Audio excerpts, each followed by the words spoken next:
Halo semuanya, apa kabar? Jumpa lagi di channel YouTube Cakap Oto yang bagi viewers lama pastinya udah tahu. Saya di sini tiap minggunya ngeluarin konten-konten yang berbau otomotif, baik itu mobil atau sepeda motor atau apalah yang pastinya masih dalam ranah otomotif. Nah, ngomong-ngomong soal viewership, buat yang baru bergabung, welcome di channel ini dan salam kenal, saya Niko. Saya harap konten-konten kita di channel ini bisa bermanfaat buat kalian semuanya.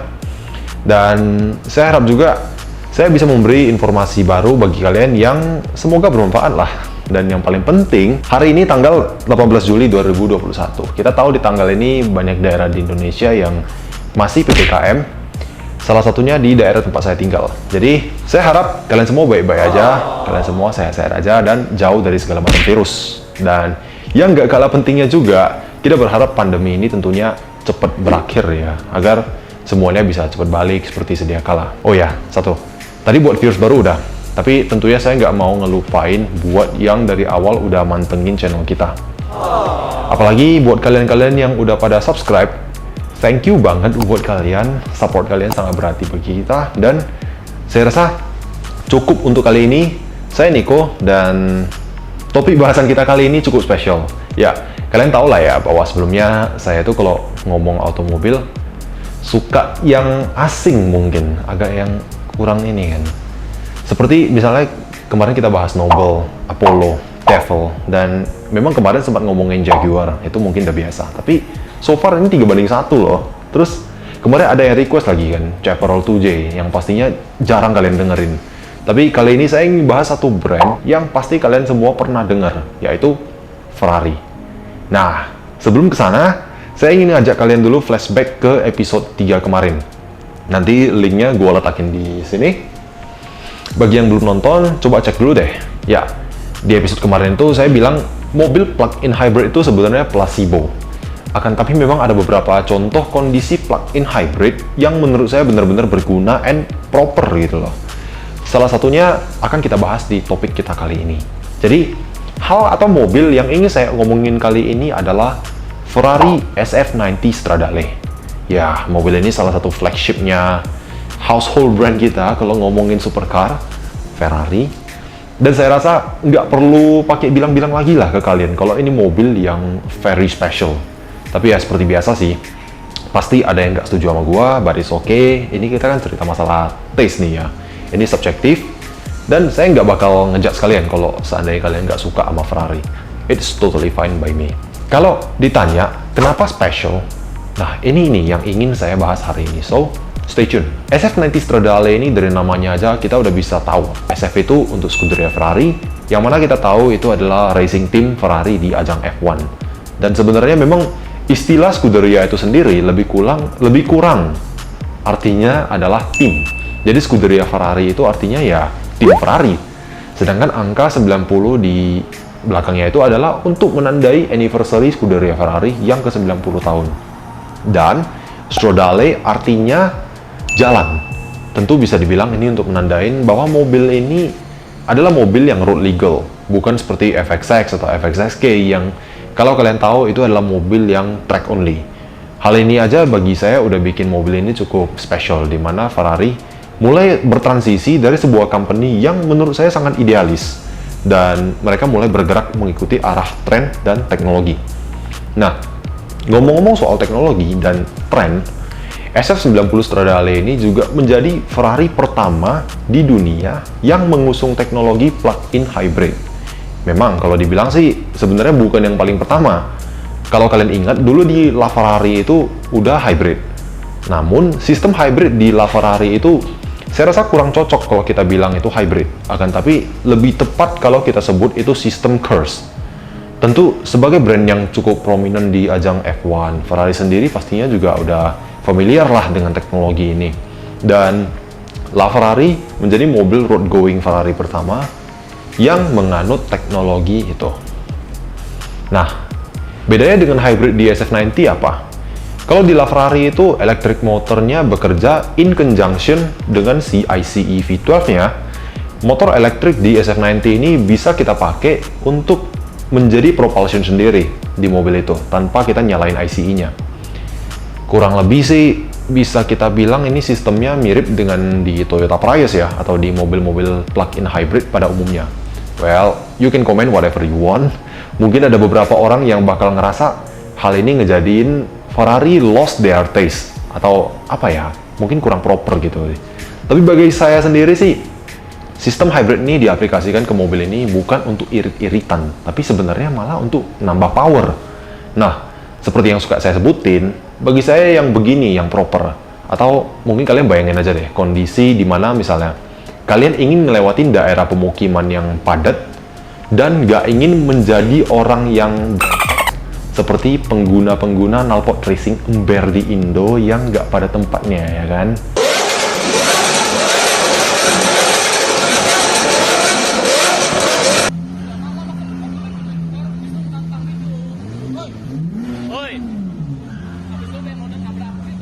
Atau misalnya Anda berangkat kerja pagi-pagi sekali atau pulang larut malam dan nggak mau ngebangunin tetangga kalian. Ya tentunya desain ini sangat berguna.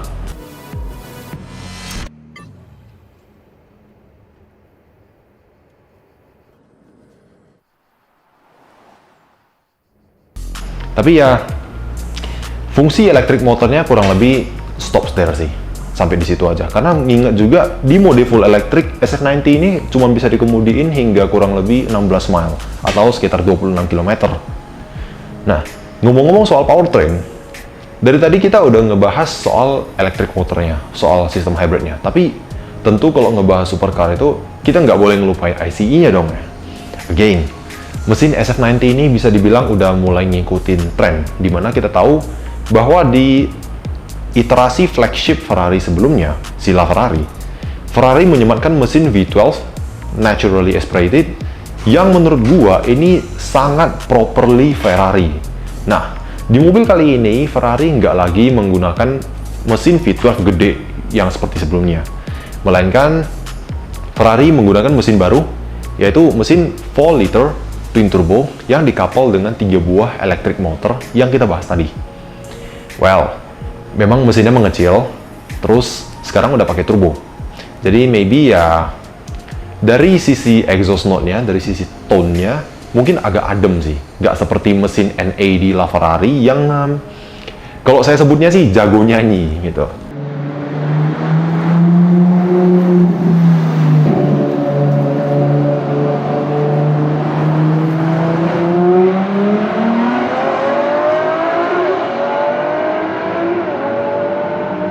Tapi ya, meskipun mesinnya lebih kecil, gue rasa sih outputnya masih imbang dengan LaFerrari. In fact, sedikit di atas LaFerrari di 986 horsepower. Meskipun dari segi torsi sebenarnya agak kalah. Yang sekarang, dalam tanda kutip, hanya 590 pound-feet dibandingkan sebelumnya itu 664 pound-feet.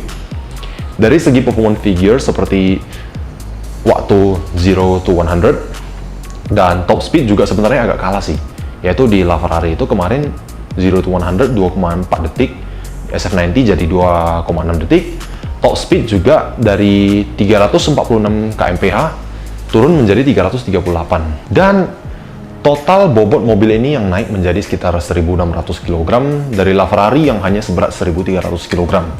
Tapi ya, detail-detail di mobil ini yang menurut saya nggak kalah, salah satunya itu dari segi interior. Cukup impresif saat saya pertama kali ngelihat review-review mobil ini ya, dimana interiornya itu sangat minimalis, menggunakan panel-panel touchscreen yang hanya akan menyala saat mobil ini kita nyalain. Sehingga saat dalam keadaan mati, interior mobil ini akan terlihat sangat flush, sangat polos. Berbeda dengan kebanyakan Ferrari pada umumnya, yang notabene itu interiornya rame gitu, penuh dengan tombol sana-sini. Ngomong-ngomong soal review, saya jadi keinget sama videonya Om Fitra Eri dari channel Auto Driver yang kemarin sempat nge-review mobil ini. Jadi, SF90 ini karena hybrid ya, dan salah satu motor elektriknya itu di-mount di transmisi. Startup mobil ini diem banget guys. Berbeda dengan mobil-mobil pada umumnya yang kalau saat kita startup itu suaranya seperti ada gitu baru nyala kan. Pada mobilnya umumnya kan gitu. Mobil ini enggak. Begitu tombol start kita tekan, langsung kedengaran suara V8-nya nyala gitu.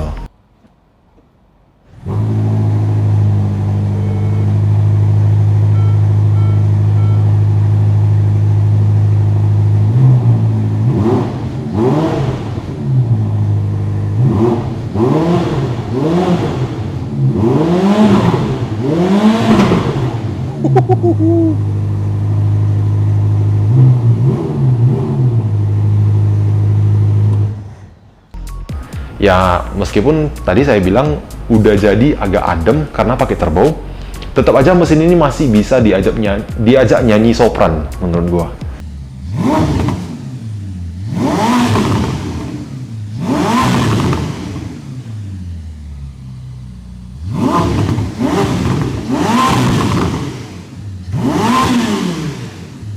Ya, ini hal yang saya sangat suka sih sebenarnya, baik itu dari mobil maupun motor. Dan kalau kalian ingat, kemarin saya sempat mention, motor daily saya itu Yamaha NMAX tahun 2020. Jadi sistem starter dan generatornya itu udah jadi satu, sehingga suara startupnya itu udah nggak ada lagi. Seperti mobil ini kan. Tentunya saya sendiri juga belum pernah lihat sih, belum pernah lihat secara langsung mobil ini gimana.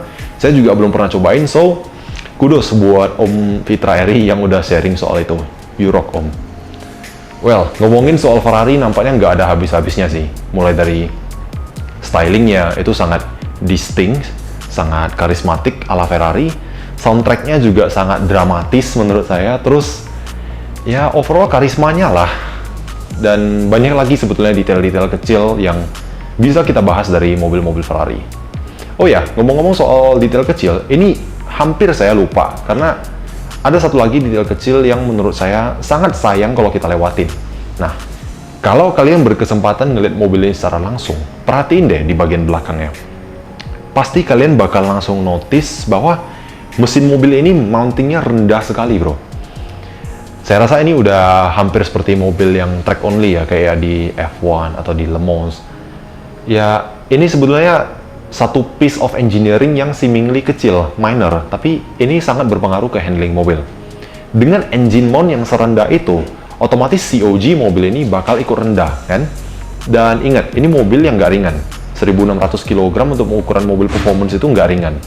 Meskipun, to be fair, ini mobil hybrid, tapi dengan desain seperti ini, mobil ini bakal jadi nimble gitu loh, handlingnya bakal kebantu. Ya, jadi meskipun mobil ini gagal diet, ada satu hal yang angkanya malah menurun dari iterasi flagship sebelumnya, yaitu soal price. Jadi kalau kalian ingat, base price untuk LaFerrari itu jutaan pound sterling maksudnya. Tapi denger-dengar sih, si SF90 ini bakal dirilis dengan base price yang di bawah 1 juta pound sterling. Or in fact, di bawah 1 juta dolar bahkan. Ya, wow kan? Jujur aja, saya sendiri nggak nyangka kalau mobil sekelas ini nantinya bakal dirilis dengan base price yang nggak menyentuh angka 1 juta dolar. Tapi, meskipun begitu, it's still a proper Ferrari menurut saya. Dan ini masih mobil yang sangat special. Kalau menurut kalian gimana? Coba komen di bawah. Cuman ya, saya sendiri sih kalau disuruh milih, saya masih lebih suka sama LaFerrari sih. Tapi mungkin ini topik buat lain waktu deh. And on that note, saya rasa cukup sampai di sini aja episode kali ini.